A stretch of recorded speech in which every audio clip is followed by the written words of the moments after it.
and also for monitoring temperatures during the winter and a mass concrete protection. So that was very important, and a lot of those things are now our practices. Involving the engineers, the designers of record were also involved out in construction and inspection and making sure they were the last QA check to make sure things were done correctly. It was the first application of LED lights in a roadway in the country. Some smart bridge technology that's on the bridge, and also not on the main bridge, but on a side bridge that goes over 2nd Street, we had anchors that were going to be too tight together. They couldn't get a post-tension slab to work, and so they took their post-tension anchors and looped them and came back, and so they reduced the number of anchor heads by half, and so it created opportunity that they were able to make that work. Here's the bridge after the collapse, and I'll talk about this a little bit later. I'm going to run out of time otherwise. Here's the bridge description. The spans over the river were all cast in place, or precast segments, I'm sorry, here, and then everything else was cast in place on false work.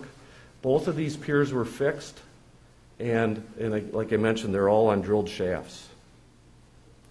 There's 2 bridges, and so each one has a cross section with 2 boxes, and the precast segments, there was a 4-foot closure pour that had to be made to close everything together.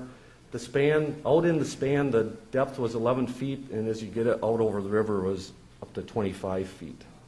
Like I mentioned, we were at 4 foot with no shoulders before, and now it's designed for 5 lanes with 2 very accommodating shoulders, but the inside shoulder was accommodating for not only for LRT, but also for bus rapid transit.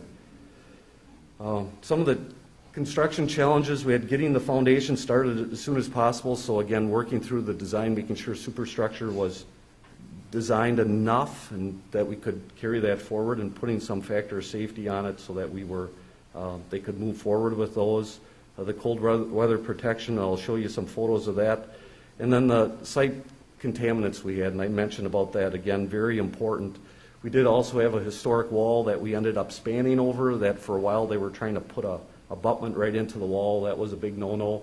And then we did have a storm sewer that was right over top of one of the piers, and I'll show you a sketch of that to show you how they handled that. With post-tension concrete, it's always important you want to have compression in it, so our practice in Minnesota is to put an overlay on bridges. They didn't want to do that because of the time constraints, so we put a qualifier on that. Then you need it to meet 250 psi compression, which they did in a longitudinal direction, and transversely with 0 tension. And here's some photos.